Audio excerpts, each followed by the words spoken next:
الحمد لله نحمده ونستعينه ونؤمن به ونتوكل عليه ونعوذ بالله من شرور أنفسنا ومن سيئات أعمالنا من يهده الله فلا مضل له ومن يضلل فلا هادي له وأشهد أن لا إله إلا الله وأشهد أن محمدا عبده ورسوله أرسله بالهدى ودين الحق ليظهره على الدين كله وكفى بالله شهيدا اللهم صل على محمد وعلى آل محمد كما صليت على إبراهيم وعلى آل إبراهيم وبارك على محمد وعلى آل محمد كما باركت على إبراهيم وعلى آل إبراهيم إنك حميد مجيد أما بعد فإن خير الكلام كلام الله وخير الحديث كتاب الله وخير الهدي هدي محمد صلى الله عليه وسلم وشر الأمور محدثاتها وكل محدثة بدعة وكل بدعة ضلالة أعوذ بالله من الشيطان الرجيم بسم الله الرحمن الرحيم يا أيها الذين آمنوا اتقوا الله حق تقاته ولا تموتن إلا وأنتم مسلمون يا أيها الناس اتقوا ربكم الذي خلقكم من نفس واحدة وخلق منها زوجها وبث منهما رجالا كثيرا ونساء واتقوا الله الذي تساءلون به والأرحام إن الله كان عليكم رقيبا يا أيها الذين آمنوا اتقوا الله وقولوا قولا سديدا يصلح لكم أعمالكم ويغفر لكم ذنوبكم ومن يطع الله ورسوله فقد فاز فوزا عظيما إن الله لا يظلم مثقال ذرة وإن تك حسنة يضاعفها ويؤتي من لدنه أجرا عظيما സ്നേഹമുള്ള സഹോദരി സഹോദരന്മാരെ, സത്യവിശ്വാസികളെ, സത്യവിശ്വാസിനികളെ, അള്ളാഹുവിൻ്റെ കൽപ്പനകളും നിർദ്ദേശങ്ങളും ജീവിതത്തിൻ്റെ എല്ലാ രംഗങ്ങളിലും പരമാവധി സൂക്ഷിച്ചുകൊണ്ട് ജീവിക്കണമെന്ന് എന്നെയും നിങ്ങളെയും ഞാൻ ഓർമ്മപ്പെടുത്തുകയാണ്. അള്ളാഹുവിൻ്റെ കാരുണ്യത്തെക്കുറിച്ചും ദയയെക്കുറിച്ചും നമ്മളോടുള്ള സ്നേഹത്തെക്കുറിച്ചുമെല്ലാം വിശുദ്ധ ഖുർആനിൻ്റെ വചനങ്ങളുടെ ആശയങ്ങളിലൂടെ വ്യത്യസ്തമായ രൂപത്തിൽ നമ്മളെല്ലാവരും മനസ്സിലാക്കിയിട്ടുണ്ട്. വിശുദ്ധ ഖുർആനിലെ 4-ാമത്തെ അധ്യായമാണ് സൂറത്തു നിസാ. ഒട്ടേറെ പ്രാധാന്യങ്ങളുള്ള ഒരധ്യായമാണ് സൂറത്തു നിസാ.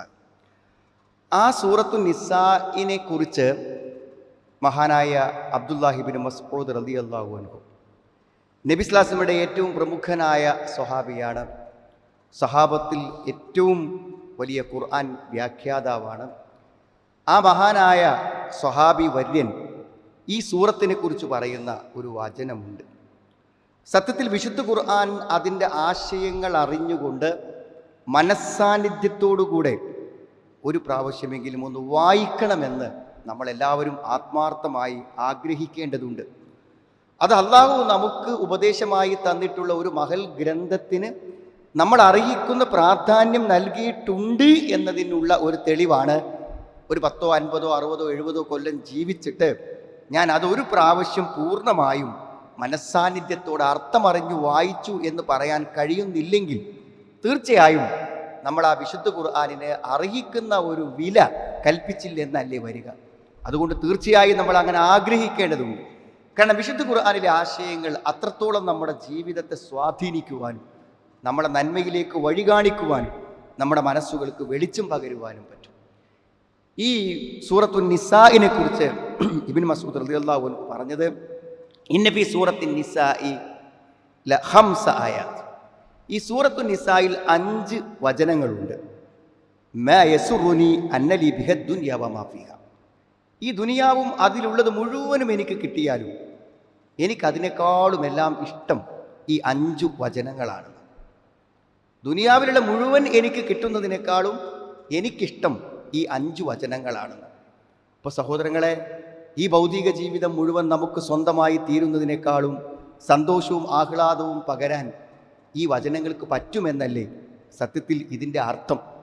എന്തുകൊണ്ടാണ് ഈ വചനങ്ങൾ അത്രമാത്രം മഹാനായ ഇബ്നു മസ്ഊദ് റളിയല്ലാഹു അൻഹുവിന് ഇഷ്ടപ്പെട്ടതായത്? നമ്മൾ ഓരോരുത്തരും ആലോചിക്കേണ്ട കാര്യമുണ്ട്. ഭൗതികമായ ജീവിതത്തിൽ നമുക്ക് ആശ്വാസം പകരുന്ന വാക്കുകൾ കേൾക്കുമ്പോൾ മനസ്സിന് നമുക്ക് സമാധാനം തോന്നാറുണ്ട്. ഏത് കാര്യങ്ങളാണെങ്കിലും നമുക്ക് സ്വന്തമായി മാസത്തിൽ നമ്മുടെ ജീവിതാവശ്യങ്ങൾ നിർവഹിക്കപ്പെടാവുന്ന ഒരു വരുമാനം സ്വന്തമായി ഉണ്ടാകുമ്പോൾ നമ്മൾ സന്തോഷിക്കില്ലേ? ഒരു വീട് നമുക്ക് സ്വന്തമായി ഉണ്ടാകുമ്പോൾ നമ്മൾ സന്തോഷിക്കില്ലേ? കാരണം അതൊക്കെ നമ്മുടെ ജീവിതത്തിൻ്റെ ഭൗതിക പ്രയാസങ്ങളെ ലഘൂകരിക്കാൻ ഉപകരിക്കുമെന്നതുകൊണ്ട് തന്നെ ഭൗതിക ജീവിതത്തിൽ നമ്മൾ അതിനെല്ലാം ഇഷ്ടപ്പെടുന്നു. എന്നാൽ മരണമില്ലാത്ത പരലോക ജീവിതത്തിൻ്റെ പ്രതിസന്ധികളെ ലഘൂകരിക്കുവാനും ആശ്വാസം പകരുവാനും പറ്റുന്ന വചനങ്ങളാണ് ഈ 5 വചനങ്ങളും. അതുകൊണ്ട് ദുനിയാവിനേക്കാളും എത്രയോ ഉന്നതമല്ലേ പരലോകം? അതല്ലേ ഒരു വിശ്വാസിക്ക് ഏറ്റവും ആഗ്രഹിക്കുന്നത്? അവിടെയല്ലേ ഒരു വിശ്വാസി രക്ഷ പ്രതീക്ഷിക്കുന്നത്? അവിടേക്ക് വേണ്ടിയല്ലേ നമ്മളെല്ലാവരും അധ്വാനിച്ചു കൊണ്ടിരിക്കുന്നത്? അതുകൊണ്ട് ആ പരലോക ജീവിതത്തിലേക്ക് ആശ്വാസം പകരുന്ന വചനങ്ങൾ കേൾക്കുമ്പോൾ ആർക്കാണ് മനസ്സിന് സമാധാനവും സന്തോഷവും കിട്ടാത്തത്? നിങ്ങൾ ആലോചിച്ച് നോക്കുന്നുണ്ട്. അതിലേറ്റവും പ്രധാനപ്പെട്ട 1-ാമത്തെ ആയത്ത് സൂറത്തു നിസായിലെ 40-ാമത്തെ വചനമാണ്. ഇന്നല്ലാഹ ലാ യളലിമു മിസ്കാല ദർറ. ഒരു അണ്ണുമണി തൂക്കം, വളരെ നിസ്സാരമായ ഒരളവിൽ പോലും അള്ളാഹു ഒരാളോടും അക്രമം കാണിക്കുകയില്ല. വഇൻ തകു ഹസനതൻ യുളാഇഫുഹാ. വല്ല നന്മയും ആരെങ്കിലും ചെയ്താൽ അത് അള്ളാഹു അവനെ ഇരട്ടിപ്പിച്ചു കൊടുക്കും. വയുഅ്തി മിൻ ലദുൻഹു അജ്റൻ അദീമാ. അവൻ്റെ അടുക്കൽ നിന്ന് മഹത്തായ പ്രതിഫലവും നൽകുമെന്നാണ്. എന്താണ് സഹോദരങ്ങളെ ഈ ആയത്തിൽ പറഞ്ഞിരിക്കുന്നത്? ഒരു നന്മ ആത്മാർത്ഥമായി എന്നിൽ നിന്നും നിങ്ങളിൽ നിന്നും സംഭവിച്ചാൽ അതിൻ്റെ പ്രതിഫലം നമുക്ക് നൽകാതെ നമ്മളോടൊരു അനീതി അള്ളാഹു ചെയ്യുകയില്ല എന്നാണ്. ഈ ഉറപ്പ് യഥാർത്ഥത്തിൽ നമ്മുടെ ഭൗതിക ദുനിയാവിൻ്റെ ജീവിതത്തിലുണ്ട് സുഹൃത്തുക്കൾ. ഏറ്റവും അധികം ടെൻഷനുള്ള ആളുകളൊക്കെ നമ്മൾ പരിചയപ്പെട്ടത് ആരാന്ന് വെച്ചാൽ, ജീവിതത്തിൽ മറ്റുള്ളവർക്ക് വേണ്ടി കഷ്ടപ്പെട്ട് അധ്വാനിച്ച് അല്ലെങ്കിൽ തനിക്ക് വേണ്ടി തന്നെ മഹാത്യാഗങ്ങൾ ചെയ്തിട്ട് അതിൻ്റെ ഫലങ്ങൾ കിട്ടാത്തവരാണ് ഏറ്റവും വലിയ നിരാശയിലും മാനസിക വിഷാദങ്ങളിലും എത്തിച്ചേരുന്ന ആളുകൾ. ഞാൻ എൻ്റെ മക്കൾക്ക് വേണ്ടിയാണ് ജീവിച്ച്, പക്ഷെ മക്കളുടെ തിരിഞ്ഞു നോക്കണില്ല. എൻ്റെ 40 കൊല്ലം ഞാൻ ഗൾഫ് ചെലവഴിച്ചത് എൻ്റെ കുടുംബത്തിന് വേണ്ടിയാണ്, പക്ഷേ കുടുംബക്കാർക്ക് ഇപ്പം എന്നെ വേണ്ട. എത്ര ആളുകൾ പറയുന്ന വാക്കുകളാണ് എന്ന് ആലോചിച്ചു. നിങ്ങൾ ഒരു നന്മ എന്നിൽ നിന്നോ നിങ്ങളിൽ നിന്നോ എവിടെന്നെങ്കിലും സംഭവിച്ചാൽ അതിൻ്റെ പ്രതിഫലം നമുക്ക് തരാതിരിക്കുക എന്നുള്ളത് ഒരു അനീതിയല്ല, അള്ളാഹിൻ്റെ ഭാഗത്ത് ഉണ്ടാവില്ല. എത്ര ഉറപ്പിലാണ് അള്ളാഹു നമുക്ക് തരുന്നത്? ഇനി അതിനൊരു പ്രതിഫലമുണ്ടെന്നാണോ പറഞ്ഞത്? അല്ല, അത് നന്മയാണോ അത് ഇരട്ടിപ്പിച്ചു തരും. മഹത്തായ പ്രതിഫലം അവൻ നൽകുകയും ചെയ്യുമെന്നാണ്. ധാരാളം ആയത്തുകൾ ഇതിന് സമാനമായിട്ടുണ്ട്. ഖിയാമത്ത് നാളിൽ നീതിയുടെ തുലാസുകൾ സ്ഥാപിക്കപ്പെടും. നമ്മുടെ കർമ്മങ്ങളെ തൂക്കാനുള്ള തുലാസുകൾ സ്ഥാപിക്കപ്പെടും. എന്നിട്ടോ അതിൽ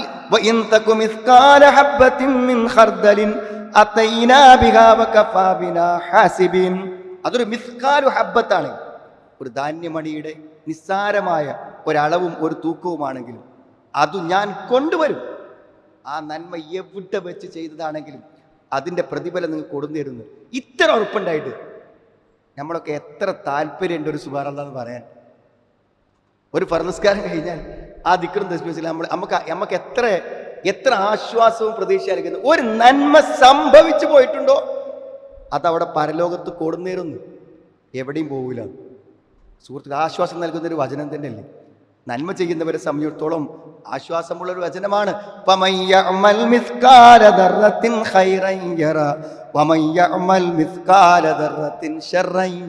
ഇതൊക്കെ ആശയാണ്.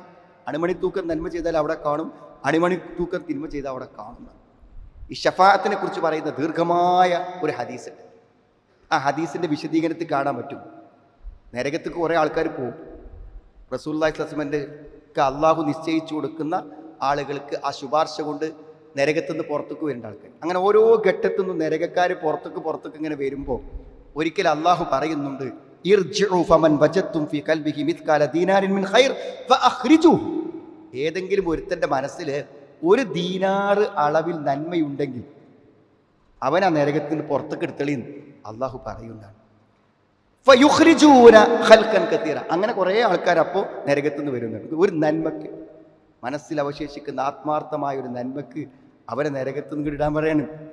റബ്ബനാ ലം നദർ ഫിക അഹദൻ മിമ്മൻ അമർതന, നീ ഞങ്ങളോട് കൽപ്പിച്ച ഒരാളെയും ഞങ്ങൾ നരകത്തിലിട്ടിട്ടില്ല, ഓലൊക്കെ ഞങ്ങൾ നരകം. പിന്നെയും പറയാം അല്ലാഹു ഇർജിഉ ഫമൻ വജത്തും ഫി ഖൽബിഹി മിസ്കാല നിസ്ഫ ദീനാർ മിൻ ഖൈർ, ഒരു ദീനാറിന്റെ പകുതി നന്മയുണ്ടെങ്കിൽ അവനെ ആ നരകത്ത് പുറത്തേക്ക് കൊണ്ടുവരൂ എന്ന് പറയും.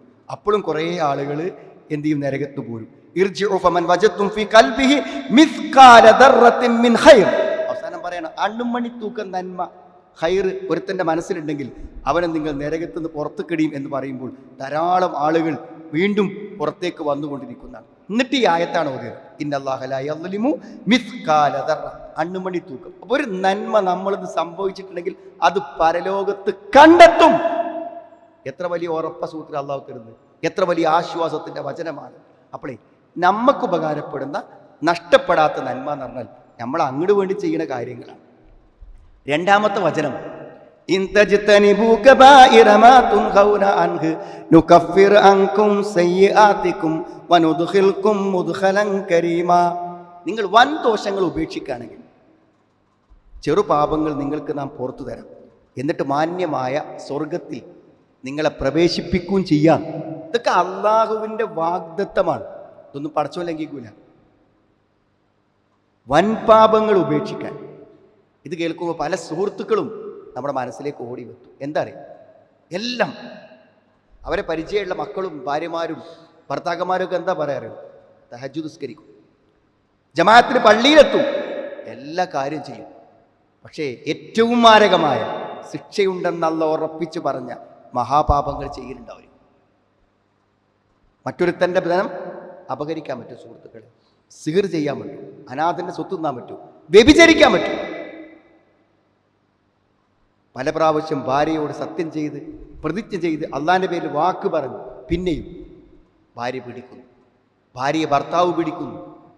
ആലോചിച്ച് നോക്കൂ നിങ്ങൾ. നിഷിദ്ധം, ഹറാം, മഹാപാപം. എന്താ മഹാപാപം എന്ന് പറഞ്ഞാൽ ചെറുദോഷങ്ങൾ എന്താണെന്ന് മനസ്സിലാക്കിയാൽ മതി. ഫഹിയദ്ദംബുല്ലദീ നഹല്ലാഹു അൻഹു, അള്ള വിരോധിച്ച കാര്യങ്ങൾക്ക് ചെറുപാപങ്ങൾ, അള്ള ചെയ്യേണ്ടായിരുന്നത് എല്ലാം തെറ്റാണ്. പക്ഷേ ലം യരിദ് ഫീഹി വഈദുൻ ബിലഅനിൻ വലാ ബിനാരിൻ വലാ ബിഗളബിൻ, അള്ള കോപിക്കുമെന്നോ അള്ള ശപിക്കുമെന്നോ നരകമുണ്ടെന്നോ അറിയിക്കപ്പെടാത്ത, അതുകൊണ്ട് വാഗ്ദത്തം ചെയ്യപ്പെടാത്ത തെറ്റുകൾ, നരകത്തിൽ പോകുമെന്ന് പറയാത്ത, അള്ള കോപിക്കുമെന്ന് പറയാത്ത, അള്ള ശപിക്കുമെന്ന് പറയാൻ പറ്റാത്ത തെറ്റുകളാണ് ചെറുദോഷങ്ങൾ. അതിനെ സഹായർ എന്ന് പറയും. അതല്ലാത്തതൊക്കെ വൻദോഷങ്ങൾ. വൻദോഷങ്ങൾ 7 70 700 അള്ള വ്യക്തമായി ശിക്ഷ ഉണ്ട് എന്ന് പറഞ്ഞ കാര്യം. വ്യഭിചാരമായിപ്പെടും, കൊലപാതകം അതിൽപ്പെടും, ശിർക്ക് അതിൽപ്പെടും. സുഹൃത്തുക്കളെ, മഹാപാപങ്ങളെ സൂക്ഷിച്ചൂടെ, മഹാപാപങ്ങളെ സൂക്ഷിച്ചൂടെ? അള്ളാന്റെ വാക്കല്ലേ, വൻദോഷങ്ങൾ ചെയ്തില്ലെന്ന് മരിക്കുമ്പോൾ ഉറപ്പുണ്ടെങ്കിൽ ചെറുത് പുറത്തു തരാം, സ്വർഗത്തിലെത്തിക്കാം. അള്ളാഹു ഖുർആനിൽ തരുന്ന വാക്കാണ്. അതൊക്കെ വെറുതെ നമ്മളങ്ങനെ, അതൊക്കെ അക്ഷരാർത്ഥത്തിലെടുക്കണം. അതൊക്കെ അള്ളാഹുവിൻ്റെ വ്യക്തമായ വാഗ്ദാനങ്ങളാണ്. സ്വലവാത്തുൽ ഹംസ് വൽ ജുമുഅതു ഇലാ ജുമുഅ, 5 നേര നമസ്കാരം ഒരു ജുമുഅ മുതൽ ഒരു ജുമുഅ വരെ, റമളാനു ഇലാ റമളാൻ മുകഫിറാത്തും മാ ബൈനഹുന്ന, അതിൻ്റെ അടിയിലുള്ളതൊക്കെ പൊറുക്കും. ഒരു ജുമുഅ കഴിഞ്ഞ അടുത്ത ജുമുഅയുടെ ഇടയിൽ പൊറുക്കും, ഒരു റമളാൻ കഴിഞ്ഞ അടുത്ത റമളാൻ വരെയുള്ളത് പൊറുക്കും. ഇദജ്തനബൽ കബായിർ, ഒരു നിബന്ധന ഉണ്ട്, വൻ ദോഷങ്ങൾ ചെയ്യാതിരിക്കണം. കഴിഞ്ഞ വെള്ളിയാഴ്ച മുതൽ ഈ വെള്ളിയാഴ്ചയുടെ ഇടയ്ക്ക് ഒരു വൻദോഷം ചെയ്തിട്ടില്ലെങ്കിൽ ഈ ഒരാഴ്ചത്തെ പാപങ്ങൾ പൊറുക്കപ്പെട്ട് കഴിഞ്ഞു എന്നാണ്. നമ്മൾ സൂക്ഷിക്കണം. മഹാപാപങ്ങൾ സംഭവിക്കുന്നുണ്ടോ എന്ന് നമ്മൾ സൂക്ഷിക്കണം. 3-ാമത്തെ ആയത്ത് ഏതാണ്? ഇന്നല്ലാഹ ലാ യഗ്ഫിറു അൻ യുശ്റക ബിഹി വയഗ്ഫിറു മാ ദൂന ദാലിക ലിമൻ യശാ വമൻ യുശ്രിക് ബില്ലാഹി ഫഖദ് ഇഫ്തറാ ഇത്മൻ അദീമാ. നിസാ 48-ാമത്തെ വചനമാണ്. നിസായിലെ തന്നെ 3-ാമത്തെ ആയത്ത്. അള്ളാഹു പൊറുക്കും, അവനിൽ പങ്കു ചേർക്കുന്നതല്ലാത്തതൊക്കെ പൊറുക്കും. അള്ളാഹുവിൽ പങ്കു ചേർക്കുന്നതല്ലാത്ത ഒരു ശേഖരം ഒരു തങ്ങളെക്കുറിച്ച് പറയുന്നതായിട്ടില്ല സുഹൃത്തുക്കളെ സോഷ്യൽ മീഡിയ. എന്ത് അള്ളാഹുവിനേക്കാളും വലിയ മഹത്വങ്ങളും കഴിവുകളാണ് അയാളുടെ പേരിൽ പറഞ്ഞേക്കുന്നത്. ഇതൊക്കെ വിശ്വസിച്ച് പാമര ജനങ്ങൾ അള്ളാഹുവിൻ്റെ അഫ്ആലുകൾ, അള്ളാഹുവിൻ്റെ സിഫാത്തുകൾ, അള്ളാഹുവിൻ്റെ വിശേഷണങ്ങൾ, അള്ളാഹുവിൻ്റെ പ്രവർത്തനങ്ങൾ ഈ മഹാത്മാക്കൾക്കൊക്കെ സാധിക്കുമെന്നാണ് പറയുന്നത്. അത് വിശ്വസിച്ചു. ബദരീങ്ങളുടെ പേരിൽ 100 യാസീൻ 50 യാസീൻ അതൊക്കെ ഓതിയാൽ ലോകത്തൊന്നും നടക്കാത്തതില്ല എന്ന്. അത് ബദരീങ്ങൾ അറിയും, നമ്മുടെ ജീവിതത്തെ കടാക്ഷിക്കുമെന്നാണ്. പച്ച ഷിർക്ക് സംഭവിച്ചിട്ടില്ലെങ്കിൽ ബാക്കിയൊക്കെ അള്ളാഹു പൊറുക്കുന്നതാണ്. ഷിർക്ക് സംഭവിക്കും. അപ്പം മരിക്കുന്ന സമയത്ത് പടച്ചോനെ ഷിർക്ക് എന്തായാലും ഞാൻ ചെയ്തിട്ടില്ല എന്ന് ഉറപ്പിക്കുന്നവന് മരിക്കാൻ എന്തൊരു പ്രതീക്ഷയുണ്ട് സുഹൃത്തുക്കൾ. നമുക്കിപ്പോൾ അള്ളാഹിനോട് പറഞ്ഞാൽ കിട്ടാത്ത വല്ലതും ഈ ഔലിയാക്കന്മാരും ഈ മഹാത്മാക്കളൊക്കെ അപ്പോൾ നേടിത്തരും. പോട്ടെ സഹോദരൻ, അള്ളാഹുവിൻ്റെ റസൂലിൻ്റെ വഹി നിന്നതിന് ശേഷം ഇവരൊക്കെ അള്ളാഹുവിൻ്റെ വലിയാണെന്ന് ആരാ പറഞ്ഞത്? അള്ള പറഞ്ഞു ഇവൻ എൻ്റെ വലിയാണെന്ന്. അള്ള പറയാതെ അള്ളാഹുവിൻ്റെ പേരിൽ വലിയനെ ചാർത്താൻ, കളവ് പറയാൻ ആർക്കെങ്കിലും അവകാശമുണ്ടോ? പരസ്യമായി പറയണ ഇയാൾ അള്ളാഹിൻ്റെ വലിയാണ്. ആര് പറഞ്ഞു? അള്ള പറഞ്ഞു. അള്ളാഹിൻ്റെ വലിയാണെന്ന് പറയാൻ അധികാരം അള്ളാഹ്ക്കല്ലേ ഉള്ളത്? അള്ള ആരോടെങ്കിലും പറഞ്ഞു? ആരെങ്കിലും സ്വപ്നം കണ്ടാൽ അത് ശരിയാവും? അള്ളാഹുവിൻ്റെ പേരിൽ ലക്ഷോപലക്ഷം ആൾ സാധുക്കൾ എത്ര പള്ളി കൊടുക്കണ്, എത്ര നിസ്കരിക്കണ്, ഒരു പ്രയോജനമില്ലാതെ നാളെ പരലോകത്ത് നഷ്ടപ്പെട്ടു പോവുകയാണ്. ഇന്നഹു മൻ യുശ്രിക് ബില്ലാഹ് ഫഖദ് ഹറമല്ലാഹു അലൈഹിൽ ജന്ന. സ്വർഗ്ഗമില്ല. എന്നാൽ ശിർക്ക് ചെയ്തിട്ടില്ലെങ്കിലോ മുഴുവൻ തെറ്റുകളും പുറത്തിട്ട് അള്ളാഹു എന്ത് ചെയ്യും? സ്വർഗത്തിലേക്ക് എത്തിക്കും. അതിൻ്റെ അർത്ഥം വേറെ നിസ്കരിക്കും നോമ്പുകൾക്കൊന്നും വേണ്ടെന്നല്ല സുഹൃത്തുക്കൾ. അങ്ങനെ ഒന്നും മനസ്സിലാക്കരുത്. അള്ളാഹു കൽപ്പിച്ച കൽപ്പനകൾക്ക് അനുസരിച്ചുകൊണ്ട് ജീവിക്കണം, അതിൽ യാതൊരു സംശയമല്ല. പക്ഷെ നമുക്ക് ആശ്വാസം തരികയാണ്, പ്രതീക്ഷ തരികയാണ്, ശിർക്കിൽ നിന്ന് മോചനം നേടിയാൽ. 4-ാമത്തെ ആയത്ത് ഏതാണ് സുഹൃത്തുക്കളെ? വലൗ ഇന്നഹും ഇന്നലമു അൻഫുസഹും ജാഊക ഫസ്തഗ്ഫറുല്ലാഹ വസ്തഗ്ഫറ ലഹുമുർ റസൂൽ ലവജദുല്ലാഹ തവ്വാബർ റഹീമ. സൂറത്തു നിസാ 64. എന്താ അല്ലാഹു പറയുന്നത്? വലൗ അന്നഹും ഇദ്ദലമു അൻഫുസഹും ജാഊക. നാം നമ്മളോട് എന്തെങ്കിലും ആത്മദ്രോഹം, തെറ്റുകൾ ചെയ്തിട്ടുണ്ട് എങ്കിൽ അള്ളാഹുവോട് പശ്ചാത്തപിച്ച് മടങ്ങാം.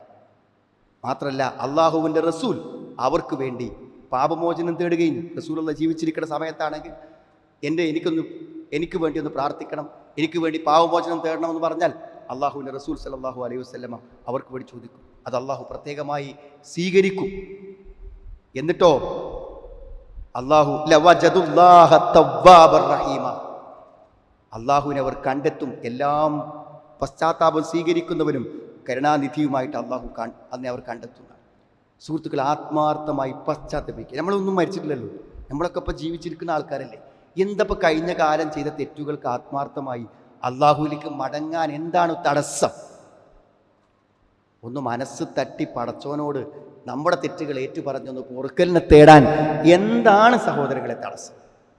എന്താ തടസ്സം തരൂ? അതിനി ചെയ്യാൻ പറ്റൂല. അതിന് തടസ്സം എല്ലാവർക്കും ഉള്ള തടസ്സം അത്രേ ഉള്ളൂ. അത് ഇനി ചെയ്യാൻ പറ്റൂല. എന്നിൽ തൗബ പറയാ, നമ്മൾ ചെയ്ത കാര്യങ്ങൾ ഇന്ന് അവസാനിപ്പിക്കണ്ടേ, ആത്മാർത്ഥമായി മടങ്ങണ്ടേ. ഇനിയോ ആ ഇഷ്ടമുള്ള കാര്യത്തിൻ്റെ പരിസരത്തേക്ക് ഇനി പോകാൻ പറ്റൂല. ആ കൂട്ടുകാരപ്പം ഇനി പലപ്പോഴും നടക്കാൻ പറ്റൂല. അങ്ങനെ വരുമ്പോൾ ആ തെറ്റുകളോടുള്ള ആഭിമുഖ്യം, ആ തെറ്റിനോടുള്ള ഇഷ്ടം ഒരു തൗബക്ക് തടസ്സമായി നിൽക്കുന്നു. പുറത്തു തരുമെന്നല്ല പറഞ്ഞിട്ടും ആത്മാർത്ഥമായി മടങ്ങാൻ എന്താണ് തടസ്സം? ആ സുഖം നഷ്ടപ്പെട്ടു പോകും, ആ ആസ്വാദനം ഇല്ലാതായി പോകും. എന്നാൽ അള്ളാഹു നമ്മളോട് പറയുന്നു, അങ്ങനെ വലൗ അന്നഹും ഇദ്ദലമു അൻഫുസഹും ജാഊക, അങ്ങനെ വല്ല അക്രമങ്ങളും തെറ്റുകളും ചെയ്തിട്ടുണ്ടെങ്കിൽ ഫസ്തഗ്ഫിറുല്ലാഹ്, അള്ളാഹിനോട് പശ്ചാത്തപിക്കുക. വസ്തഗ്ഫറ ലഹുമുർ റസൂൽ, അള്ളാഹുവിൻ്റെ റസൂൽ അവർക്ക് വേണ്ടി അവർ പശ്ചാത്തപിക്കണം. അള്ളാഹുവിൻ്റെ റസൂൽ അവർക്ക് വേണ്ടി പശ്ചാത്തപിക്കുകയും ചെയ്താൽ ലവജദുല്ലാഹ തവ്വാബൻ റഹീമ, അള്ളാഹു എല്ലാം പുറത്തു കൊടുക്കുന്നവനും കരുണാനിധിയുമായിട്ട് അള്ളാഹുവിനെ കാണാൻ പറ്റുന്നതാണ്. 4 നമ്മൾ പറഞ്ഞു. 5-ാമത്തെ ആയത്ത് സൂറത്തു നിസായിലെ 110-ാമത്തെ ആയത്താണ്. എന്താണ് സുഹൃത്തുക്കളെ? ആയത്തിൻ്റെ ആശ്വാസമാണ്. പരലോകത്തെ സംബന്ധിച്ച് ആശങ്കപ്പെടുന്നവന് സമാധാനം നൽകുന്ന വചനം. ദുനിയാവിൽ എന്തു കിട്ടിയാലും സമാനമാകാത്ത വചനങ്ങളാണ്. വമൻ യഅമൽ സൂഅൻ ഔ യളിം നഫ്സ സുമ്മ യസ്തഗ്ഫിരില്ലാഹ യജിദില്ലാഹ ഗഫൂറ.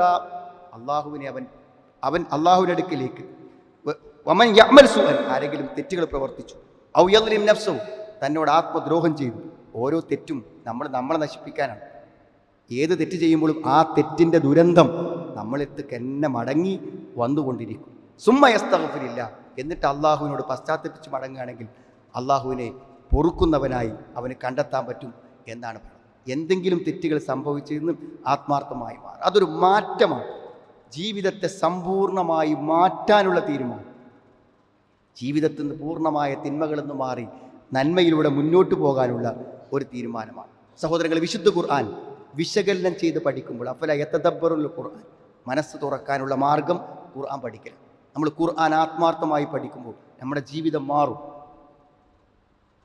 അള്ളാഹുവിൻ്റെ വെളിച്ചമാണ് വിശുദ്ധ ഖുർആൻ എന്ന് പറഞ്ഞാൽ. അപ്പം അതുകൊണ്ട് ഖുർആൻ പഠനം നമ്മൾ പ്രധാനമായി കാണും. അപ്പോൾ ഈ 2-3 ആഴ്ചകളായി വിശുദ്ധ ഖുർആനിൽ നമ്മൾ ലേണിംഗ് ക്ലാസ്സിൽ പുതിയതായി തുടങ്ങിയ സൂറത്താണ് സൂറത്ത് നിസാ.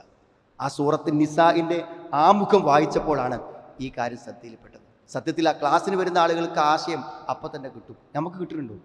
നമ്മൾ പഠിക്കണം. വിശുദ്ധ ഖുർആൻ ആത്മാർത്ഥമായി ഇരുന്ന് പഠിക്കാൻ ഒരു സമയം ഓട്ടത്തിനിടയിൽ കാണുന്ന സുഹൃത്തുക്കൾ, നമ്മുടെ തിരക്കിനിടയിൽ ഓട്ടത്തിനിടയിൽ നമ്മൾ കാണണം. അല്ലെങ്കിൽ നമ്മുടെ ജീവിതം എവിടെയെങ്കിലും വീണവസാനിച്ചാൽ നമ്മളിലേക്ക് ആരും ദുനിയാവത്തെ ഒന്നും ആരും നമുക്ക് തരില്ല.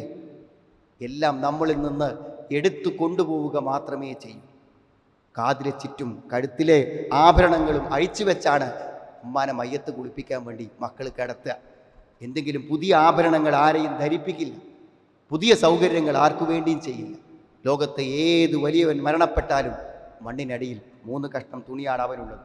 അതുകൊണ്ട് സുഹൃത്തുക്കളെ, ഓട്ടത്തിനിടയിൽ നമ്മുടെ പരലോകത്തേക്ക് വേണ്ടി അവിടെ എത്തുമെന്ന് നമുക്ക് ഉറപ്പ് തന്നതുകൊണ്ട്, ഇരട്ടിപ്പിച്ചു തരാമെന്ന് വാഗ്ദത്തം ചെയ്തതുകൊണ്ട്, മാറ്റങ്ങളെ അള്ളാഹു സ്വീകരിക്കുമെന്ന് നമുക്ക് പ്രതീക്ഷ തന്നതുകൊണ്ട് ഒരു മാറ്റത്തെക്കുറിച്ച് ആലോചിക്കുക. ശിർക്കിനെക്കുറിച്ച് ഗൗരവപരമായി പഠിക്കുക. തൗഹീദ് ഉൾക്കൊണ്ട് മരണം വരെ വിശ്വാസത്തിലോ പ്രവർത്തനത്തിലോ ഒരു കാര്യത്തിലും ശിർക്ക് വരുന്നില്ലെന്ന് ഉറപ്പുവരുത്തുക. ഇൻ തജ്തനിബു കബായിറ മാ തുൻഹൗന അൻഹു, വൻ ദോഷങ്ങളെ നിങ്ങൾ ഉപേക്ഷിച്ചാൽ നുകഫിർ അൻകും സയ്യിആതികും, ചെറുദോഷങ്ങൾ ഞാൻ പുറത്തു തരാം. വനുദ്ഖിൽകും മുദ്ഖലൻ കരീമാ, മാന്യമായ സ്വർഗത്തിൽ നിങ്ങളെ പ്രവേശിക്കാം എന്ന അള്ളൊരു വാക്ക് പറഞ്ഞിട്ടുണ്ടെങ്കിൽ അള്ളാഹ് വാക്ക് പാലിക്കും. അതിനനുസരിച്ചുകൊണ്ട് ജീവിതത്തെ ക്രമപ്പെടുത്തുവാനും അള്ളാഹുവിൻ്റെ അടുക്കൽ സ്വീകരിക്കപ്പെട്ടവരായി തീരാനും അള്ളാഹു നമുക്ക് എല്ലാവർക്കും തൗഫീഖ് പ്രദാനം ചെയ്യും. അൽഹംദുലില്ലാഹ് ഹംദൻ കസീറൻ ത്വയ്യിബൻ ബാറകൻ ഫീഹി വസല്ലല്ലാഹു അലാ മുഹമ്മദിൻ വഅലാ ആലിഹി വസ്വഹാബിഹി അജ്മഈൻ. അമ്മാ ബഅദ്. ഒരിക്കൽ കൂടെ അള്ളാഹുവിനെ സൂക്ഷിച്ച് ജീവിക്കണമെന്ന് എന്നെയും നിങ്ങളെയും ഞാൻ ഓർമ്മപ്പെടുത്തുകയാണ്. സഹോദരങ്ങളെ, സമൂഹത്തിൽ ഏറ്റവും അധികം പരിഗണിക്കപ്പെടേണ്ട, നമുക്കെല്ലാവർക്കും ബാധ്യതയായിട്ടുള്ള ആളുകളാണ് അനാഥകളെന്ന് പറഞ്ഞത്. അനാഥകളെ സംരക്ഷിക്കുന്നതിന് വളരെ വലിയ പ്രാധാന്യം ഇസ്ലാം നൽകിയിട്ടുണ്ട്. അറഅയ്തല്ലദീ യുകദ്ദിബു ബിദ്ദീൻ ഫദാലികല്ലദീ യദ്ഉൽ യതീം. മതത്തെ തന്നെ നിഷേധിക്കുന്നവൻ, മതത്തെ തന്നെ കളവാക്കുന്നവൻ, അനാഥയെ ആട്ടി ഓടിക്കുന്നവനാണ്. അന വകാഫിലുൽ യതീം, ഞാനും അനാഥയെ സംരക്ഷിക്കുന്നവനും സ്വർഗത്തിൽ ചേർന്നു നിൽക്കുന്നവരാണെന്ന് നബി സ്വല്ലല്ലാഹു അലൈഹി വസല്ലം പറഞ്ഞിട്ടുണ്ട്. അതുകൊണ്ട് നമ്മൾ ആലോചിക്കണം. ഈ പണ്ടത്തെ കാലത്തൊക്കെ ഓർഫനേജുകളിലായിരുന്നു. ഇപ്പോൾ വീടുകളിൽ തന്നെ അനാഥ മക്കളെ പരിചരിക്കുകയാണ് ചെയ്യുന്നത്. വാപ്പ മരിച്ചു പോയാൽ ഈ സ്കൂൾ ചേർക്കുന്ന സമയം, അതേപോലെ തന്നെ പെരുന്നാൾ വരുന്ന സമയം, എല്ലാ സമയത്തും വളരെ പ്രയാസമുണ്ട്. അപ്പോൾ നമ്മൾ ഏകദേശം 200-ലധികം കുട്ടികളെ, ഓർഫൻ കുട്ടികളെ ആ നിലക്ക് സംരക്ഷിച്ചു കൊണ്ടിരിക്കുന്നുണ്ട് നമ്മുടെ പള്ളിയുടെ കീഴിൽ. നമ്മളെല്ലാവരും ഓർഫൻ എന്ന നിലക്ക് നമ്മുടെ കുടുംബത്തിൽ, ഇവിടെ വേണമെന്നില്ല, നമ്മുടെ കുടുംബത്തിലോ എവിടെയാണെങ്കിലും അനാഥകളായിട്ടുള്ള, വാപ്പ മരിച്ച് ജീവിത പ്രയാസം അനുഭവിക്കുന്ന ആളുകളെ സാമ്പത്തികമായി, വെറും സാമ്പത്തിക സഹായമല്ല അനാഥയുടെ സംരക്ഷണം എന്ന് പറഞ്ഞാൽ, പക്ഷെ അതെങ്കിലും അവരുടെ ഉമ്മമാർക്ക് കൊടുത്ത് ആശ്വസിപ്പിക്കാൻ നമ്മൾ എവിടെയാണോ നമ്മുടെ നന്മ ആവശ്യമുള്ളത്, ഭക്ഷണം വേണ്ടവനല്ലേ ഭക്ഷണം കൊടുക്കേണ്ടത്, വസ്ത്രം വേണ്ടവനല്ലേ വസ്ത്രം കൊടുക്കേണ്ടത്. പലപ്പോഴും നമ്മളൊക്കെ കൊടുക്കുന്ന ഔദാര്യങ്ങളും സംഭാവനകളും സ്വതക്കളുമൊക്കെ വീണ്ടും വീണ്ടും ആവശ്യമില്ലാത്തവർ തന്നെ വാങ്ങിപ്പോകുന്നുവോ എന്ന് ഒരാത്മപരിശോധന നല്ലതാണ്. ഭക്ഷണം കഴിക്കാൻ ആഗ്രഹിക്കുന്നവർ ഭക്ഷണം ലഭിക്കട്ടെ, പണം ആവശ്യമുള്ളവർ പണം ലഭിക്കട്ടെ, കഷ്ടതകൾ തീർക്കാൻ പ്രയാസപ്പെടുന്നവന് ആശ്വാസങ്ങൾ ലഭിക്കണം. അതാണ് വിശുദ്ധ ഖുർആന്റെ പ്രയോഗം നമുക്ക് മനസ്സിലാകും. അവർ ബന്ധിതരായ ആളുകൾക്കും അനാഥകൾക്കും അതേപോലെ തന്നെ പാവപ്പെട്ടവർക്കുമൊക്കെ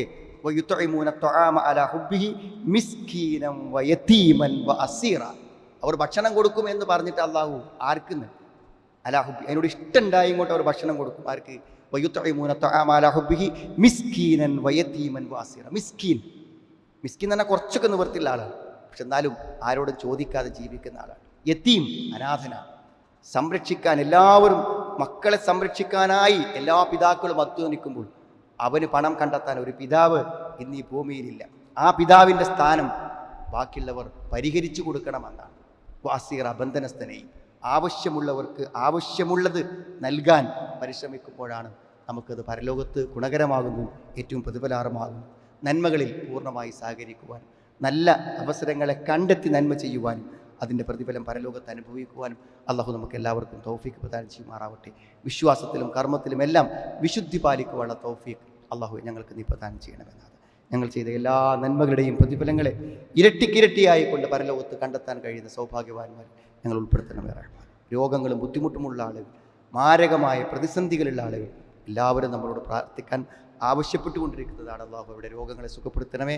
അള്ളാഹു അവരുടെ പ്രയാസങ്ങളെയും പ്രതിസന്ധികളെയും നീ നീക്കി കൊടുക്കണമേ റഹ്മാനെ. ഞങ്ങളുടെ ഇണകളിൽ നിന്ന് സന്താനങ്ങൾ ഞങ്ങൾക്ക് നീ കൺകുളിർമ പ്രദാനം ചെയ്യണമെന്നാണ്. അള്ളാഹു ഇതിൻ്റെ വിശുദ്ധ ഖുർആൻ പഠിച്ച് അത് ഉൾക്കൊണ്ട് ജീവിക്കുന്ന യഥാർത്ഥ സത്യവിശ്വാസികളെ ഞങ്ങളെ എല്ലാവരെയും ഉൾപ്പെടുത്തണമേ റഹ്മാനെ. അല്ലാഹുമ്മ ഗ്ഫിർ മുഅ്മിനീന വൽ മുഅ്മിനാത്ത് റബ്ബന സ്രിഫ് അന്നാ അദാബ ജഹന്നം ഇന്ന അദാബഹാ കാന ഗറാമ ഇന്നഹാ സാഅത് മുസ്തഖറൻ വ മുഖാമ റബ്ബനാ തഖബ്ബൽ മിന്നാ ഇന്നക അൻതസ് സമീഉൽ അലീം വതുബ് അലൈനാ ഇന്നക അൻതത് തവ്വാബുർ റഹീം റബ്ബനാ ആതിനാ ഫിദ് ദുനിയാ ഹസന വഫിൽ ആഖിറതി ഹസനതൻ വഖിനാ അദാബൻ നാർ വൽഹംദുലില്ലാഹി റബ്ബിൽ ആലമീൻ. അല്ലാഹു